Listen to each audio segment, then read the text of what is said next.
ഇന്നത്തെ ജീവിതശൈലിയിൽ കണ്ടുവരുന്ന ഒരു പ്രധാന ബുദ്ധിമുട്ടാണ് ഫാറ്റി ലിവർ. അപ്പോൾ എല്ലാവർക്കും അറിയുന്നുണ്ടാവും എന്താണ് ഫാറ്റി ലിവർ, എങ്ങനെ ഉണ്ടാവുന്നു. പക്ഷെ എന്നാലും നമ്മളൊന്ന് വിശദമായിട്ട് നോക്കുകയാണ് എന്തുകൊണ്ടാണ് ഉണ്ടാവുന്നത്, എന്താണ് ലിവറിൻ്റെ ഫങ്ഷൻ എന്നൊക്കെ. ഞാൻ doctor Gopika, doctor Basil homeo hospital, Pandikkad, Malappuram ജില്ല.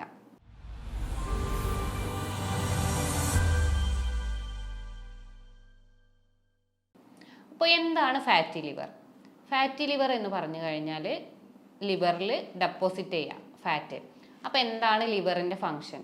ലിവർ എന്ന് പറയുന്നത് നമ്മുടെ ശരീരത്തിലെ ദഹിപ്പിക്കാൻ ആവശ്യമായ ദഹനരസം ഉണ്ടാക്കുന്നു. അതുപോലെ തന്നെ ദഹനം കറക്റ്റായിട്ട് നടക്കാൻ വേണ്ടിയുള്ള ഒരു കെമിക്കൽ ഫാക്ടറി ആയിട്ടാണ് നമ്മൾ ലിവറിനെ കാണുന്നത്. പിന്നെ ഉള്ളതെന്ന് പറയുന്നത് എന്ത് വിഷവസ്തുക്കൾ ശരീരത്തിൽ എത്തിക്കഴിഞ്ഞാലും അത് ഡീടോക്സിഫൈ ചെയ്യും, ആ വിഷം ഇല്ലാതാക്കാം. ഇത്രയും മെയിൻ ഫങ്ഷൻസ് ആണ് നമ്മുടെ ലിവർ ചെയ്യുന്നത്. അപ്പോൾ ഈ ലിവറിന് എന്തെങ്കിലും രീതിയിലുള്ള ബുദ്ധിമുട്ടുകൾ വന്നു കഴിഞ്ഞാൽ അത് ശരീരത്തിൻ്റെ മൊത്തം ഭാഗത്തെയാണ് ബാധിക്കുന്നത്. ദഹനരസത്തിൽ പ്രൊഡക്ഷൻ തന്നെ കുറയും, അതുപോലെ തന്നെ വിഷവസ്തുക്കൾ ഡീടോക്സിഫൈ ചെയ്യാതെ ആവും. അപ്പോൾ ഈ രീതിയിൽ പ്രശ്നങ്ങൾ വന്നു കഴിഞ്ഞാൽ ശരീരത്തിൻ്റെ ഓരോ ഭാഗങ്ങളിലെ പല പല ബുദ്ധിമുട്ടുകൾ കാണാം. അപ്പോൾ ഏതൊക്കെ ആളുകളിലാണ് ഇത്തരം ബുദ്ധിമുട്ടുകൾ വരുന്നത്?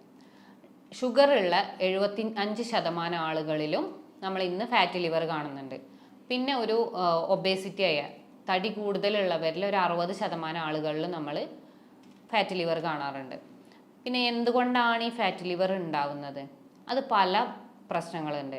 മെയിനായിട്ട് പറയാം, മുന്നേ എന്തെങ്കിലും അസുഖങ്ങൾ വന്നവർ, മലേറിയ അല്ലെങ്കിൽ മഞ്ഞപ്പിത്തം, ഇത്തരം ബുദ്ധിമുട്ടുകൾ വന്നവരിൽ അവിടുത്തെ സെല്ലുകൾക്ക് ഓൾറെഡി ഒരു ശേഷി കുറവായിരിക്കും. അപ്പോൾ ഈ സമയത്ത് നമ്മൾ കൂടുതലായിട്ട് ഫുഡ് കഴിക്കുകയും അതിലല്ലെങ്കിൽ ഡീടോക്സിഫിക്കേഷൻ അല്ലെങ്കിൽ ദഹനരസം കൂടുതലായിട്ട് പ്രൊഡ്യൂസ് ചെയ്യേണ്ട ഒരു അവസ്ഥ വന്നു കഴിഞ്ഞാൽ ഈ ലിവറിൻ്റെ ജോലി കൂടുകയാണ്. ആ സമയത്ത് ലിവറിനൊരു ക്ഷീണം ബാധിക്കാനുള്ള ചാൻസ് ഉണ്ട്. അതുപോലെ തന്നെ കൂടുതലായിട്ട് ഫുഡ് കഴിക്കുന്ന സമയത്ത് അവിടെ ഫാറ്റ് ഡെപ്പോസിറ്റ് ചെയ്യും. ഈ മുന്നത്തെ റീസണും കാരണം അവിടെ ഫാറ്റ് ലിവർ വരാനുള്ളൊരു ചാൻസ് കൂടുതലാണ്. പിന്നെ പല വിറ്റാമിൻസിൻ്റെ ഡെഫിഷ്യൻസി കാരണം ഉണ്ടാവും. പിന്നെ പറയാനുള്ളത് തടി കൂടുതലുള്ളവരിൽ. അപ്പോൾ തടി കൂടുതലുള്ളവരിലും ഫാറ്റ് ലിവർ കാണാനുള്ള ചാൻസ് കൂടുതലാണ്. പിന്നെ സ്വീറ്റ്സ് കൂടുതലായിട്ട് കഴിയും, മധുര പലഹാരങ്ങൾ, കൊക്കക്കോള, അങ്ങനെ റിഫൈൻഡ് ആയിട്ടുള്ള ഷുഗർ പാനീയങ്ങൾ കുടിക്കുന്നവരിലും കൂടുതലായിട്ട് ഫാറ്റ് ലിവർ കാണാറുണ്ട്. പിന്നെ മൈദ, അതുപോലെ തന്നെ ബേക്കറി ഐറ്റംസ്, ഇതൊക്കെ സ്ഥിരമായിട്ട് കഴിക്കുന്നവരിൽ അമിതമായാലാണ് എന്തും ബുദ്ധിമുട്ടുണ്ടാക്കുന്നത്. അല്ലാതെ നിങ്ങൾ നോർമലി ഒരാഴ്ചയിൽ ഒരു ദിവസം കഴിച്ചു, അതിനനുസരിച്ച് നിങ്ങൾ എക്സസൈസ് ചെയ്തു എന്നുണ്ടെങ്കിൽ നിങ്ങൾക്ക് ഒരു ബുദ്ധിമുട്ടും വരാനുള്ളൊരു കാരണമില്ല. പക്ഷേ നിങ്ങൾ അമിതമായിട്ട് ഇത് കഴിക്കുകയാണ്, ഡെയിലി കഴിക്കുന്നു എന്നുണ്ടെങ്കിൽ, കൂടുതലായിട്ട് കഴിച്ചു കഴിഞ്ഞാൽ നിങ്ങൾക്ക് ഫാറ്റ് ലിവർ വരാനുള്ള ചാൻസ് കൂടുതലാണ്. അപ്പോൾ ഇതെല്ലാം കറക്റ്റായിട്ട് നോക്കിയതിന് ശേഷം മാത്രം നിങ്ങളുടെ ജീവിത ശൈലിയിലുള്ള മാറ്റങ്ങൾ കാരണമാണ് ബുദ്ധിമുട്ടുകൾ ഉണ്ടാകുന്നത്. പിന്നെ ഇതൊന്നും നിങ്ങൾ തുടർച്ചയായിട്ട് ചെയ്യുന്നില്ല, പിന്നെ എന്തുകൊണ്ട് ഫാറ്റ് ലിവർ വന്നു നിങ്ങൾ ചിന്തിക്കും. അത് മെയിനായിട്ട് പറയുന്നത് തുടർച്ചയായിട്ടുള്ള സ്റ്റീറോയിഡ് അല്ലെങ്കിൽ എന്തെങ്കിലും മെഡിസിൻ നിങ്ങൾ കണ്ടിന്യൂസ് ആയിട്ട് എടുക്കുക. നിങ്ങൾക്ക് നിങ്ങളുടെ മെഡിസിനിലെ കണ്ടന്റ് നോക്കിയാൽ തന്നെ ചിലപ്പോൾ മനസ്സിലാവും. അപ്പോൾ തുടർച്ചയായിട്ട് കാലങ്ങളായിട്ട് ഒരു വ്യക്തി മെഡിസിൻ എടുക്കുന്നുണ്ടെന്നുണ്ടെങ്കിൽ അവർക്ക് ഫാറ്റി ലിവർ വരാനുള്ള ചാൻസ് വളരെ കൂടുതലാണ്. അപ്പോൾ അതും ഒരു മെയിൻ കാരണമാണ്. നമ്മൾ വിചാരിക്കും ഞാൻ കൊളസ്ട്രോൾ അടങ്ങിയ ഫുഡ് കഴിക്കുന്നില്ല, അല്ലെങ്കിൽ ഷുഗർ പാനീയങ്ങൾ കഴിക്കുന്നില്ല, ഓയിൽ കുറച്ച ഫുഡുകളാണ് കഴിക്കുന്നത്, എന്നിട്ടും എന്തുകൊണ്ട് വന്നു എന്ന് ചിന്തിക്കും. അപ്പോൾ മെയിനായിട്ടുള്ള റീസൺ പ്രായമായവരിലൊക്കെ ഇങ്ങനെ കാണുന്നുണ്ടെങ്കിൽ ഇതാണ്.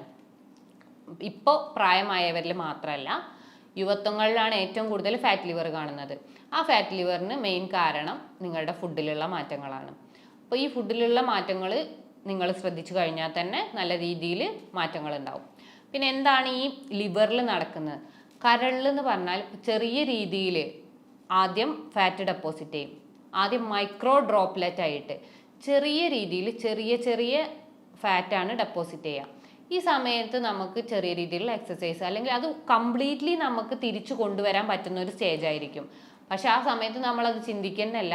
പക്ഷെ ആ സമയത്ത് നിങ്ങൾ വർക്കൗട്ട് ചെയ്യുക, അല്ലെങ്കിൽ ഫുഡിൽ ചെറിയ കൺട്രോളിങ്ങിൽ തന്നെ നിങ്ങൾക്ക് ആ മൈക്രോ ഡ്രോപ്ലെറ്റിനെ അലിയിച്ച് കളയാനും കംപ്ലീറ്റ് ആയിട്ട് നിങ്ങളെ കരളിനെ പൂർവ്വസ്ഥിതിയിലേക്ക് കൊണ്ടുവരാനും കഴിയും. പക്ഷെ അതിന് ശേഷം ഇത് മാക്രോ ഡ്രോപ്ലെറ്റ് ആയിട്ട് ഡെപ്പോസിറ്റ് ചെയ്യും. ആദ്യം ചെറിയ രീതിയിലായിരിക്കും, പിന്നെ വലിയ കൊളസ്ട്രോളിൻ്റെ അല്ലെങ്കിൽ ഫാറ്റ് ഡെപ്പോസിഷൻ ആയിരിക്കും കരളിൽ നടക്കുക. ഈ സമയത്ത് കരളിൻ്റെ സെല്ലുകൾക്ക് അവിടുത്തെ ഡീടോക്സിഫിക്കേഷൻ നടക്കാനും പറ്റില്ല, ദഹനരസം പ്രൊഡ്യൂസ് ചെയ്യാൻ പറ്റില്ല. ഈ ബുദ്ധിമുട്ടുകളൊക്കെ വരുന്ന സമയത്ത് ഈ മാക്രോ ഡ്രോപ്ലെറ്റിനെ അലിയിച്ച് കളയാനുള്ള ഒരു ശേഷിയും കുറയും. ഈ സമയത്തൊക്കെ ഫാറ്റ് ഡെപ്പോസിഷൻ ആയിട്ടാണ് വരുന്നത്. ഇത് ലിവറിൻ്റെ നീർക്കെട്ടിന് കാരണമാവും. ഫസ്റ്റ് ഒരു ലക്ഷണങ്ങളും ഉണ്ടാവില്ല, ചെറിയ രീതിയിൽ ഗ്യാസ് പറയുന്നവരുണ്ട്, അതുപോലെ തന്നെ ഏമ്പക്കം വരും, പിന്നെ ചെറിയ നെഞ്ചരിച്ചിൽ പറയാറുണ്ട്, ഓക്കാനം വരുന്നുണ്ടെന്ന് പറയാറുണ്ട്. പക്ഷേ ഇതിൻ്റെ ഒരു സ്റ്റേജ് വിട്ട് കഴിഞ്ഞാൽ വേദന ബുദ്ധിമുട്ടുകൾ വരും.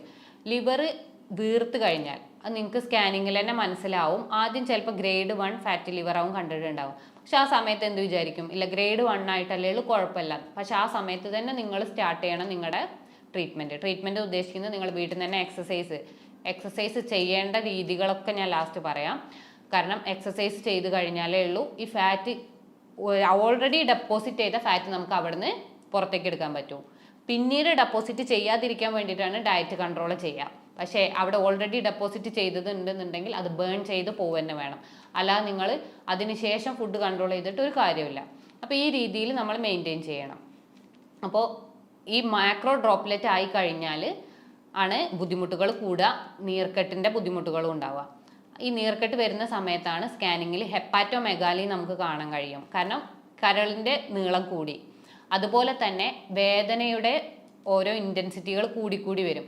ആദ്യം നിങ്ങൾക്ക് വലത് ഭാഗത്താവും വേദന ഉണ്ടാവുക, പിന്നീട് അത് ചെറിയ രീതിയിൽ ഇടത് ഭാഗത്തേക്കും വേദന ബാധിക്കും. പക്ഷെ നമുക്കറിയാം വലത് ഭാഗത്താണ് കരളുള്ളത്. അപ്പോൾ ഓൾറെഡി നമ്മൾ ചിന്തിച്ചു കഴിഞ്ഞു എന്തുകൊണ്ട് അപ്പോൾ ഇപ്പുറത്തെ ഭാഗത്ത് വേദന വന്നു. അപ്പോൾ ഈ വീക്കം കാരണം ആ ഭാഗത്തുള്ള മസിൽസ് അല്ലെങ്കിൽ ആ ഭാഗത്തുള്ള അവയവങ്ങൾക്ക് ഒരു ഞെരുക്കം വരും. അപ്പോൾ ഈ സമയത്തൊക്കെ വേദന ഉണ്ടാവും. പിന്നെ നീർക്കെട്ട് വന്നു കഴിഞ്ഞാൽ സ്വാഭാവികമായി ഉണ്ടാകുന്ന എല്ലാ ലക്ഷണങ്ങളും നിങ്ങൾക്ക് കാണാം. പക്ഷെ അത് ചിലപ്പോൾ പുറത്തേക്ക് വന്നോളുന്നില്ല, വീക്കം ഉണ്ടായിരിക്കും. അതാണ് മെയിനായിട്ട് നീർക്കെട്ട് വന്നു കഴിഞ്ഞാൽ ഫസ്റ്റ് കാണുന്നത്.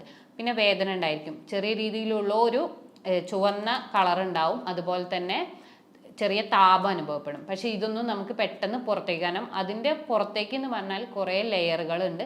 ഏറ്റവും പുറത്തെ പാളി മാത്രമാണ് നമ്മളെ തൊലിപ്പുറം.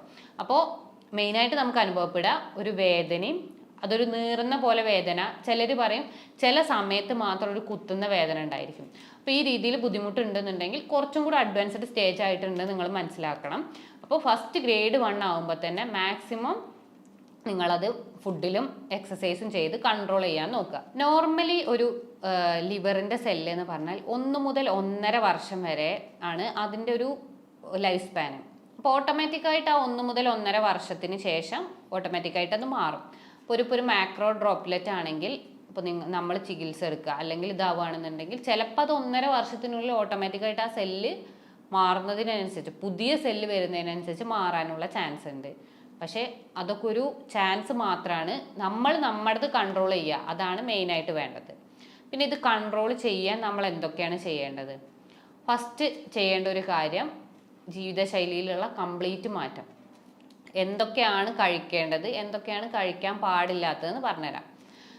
കഴിക്കാൻ മെയിനായിട്ട് നിങ്ങൾ ദിവസവും ശരീരത്തിന് ആവശ്യമായ വെള്ളം കുടിക്കുക.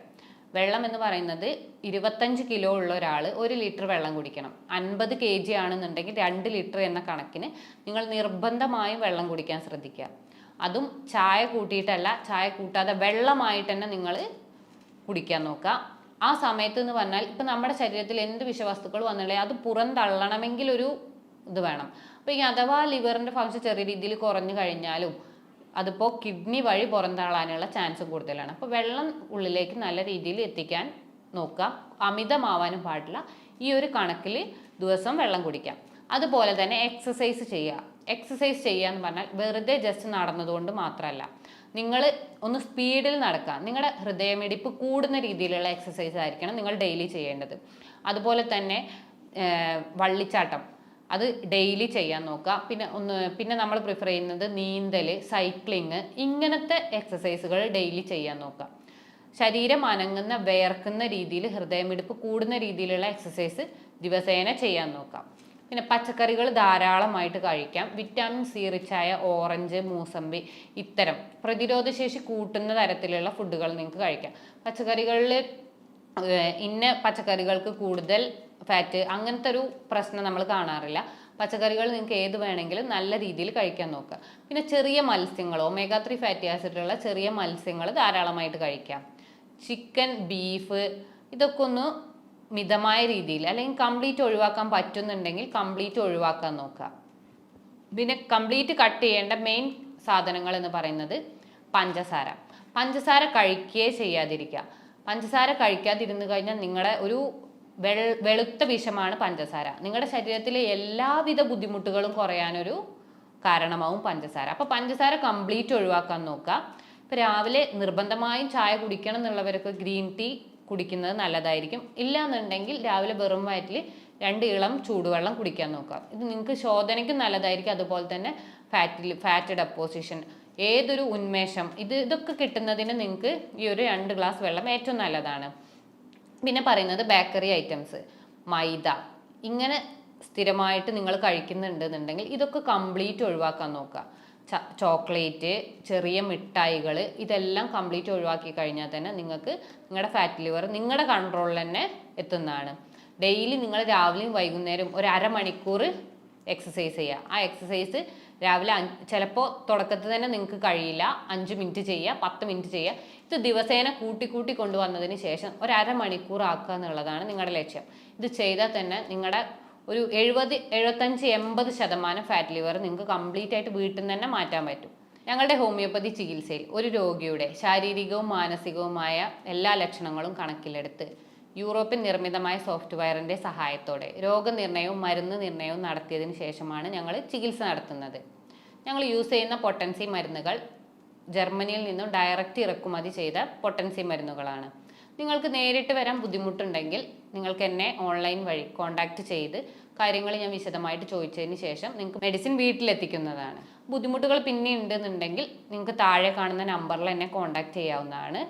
ഞാൻ doctor Gopika, doctor Basil homeo hospital, Pandikkad, Malappuram ജില്ല.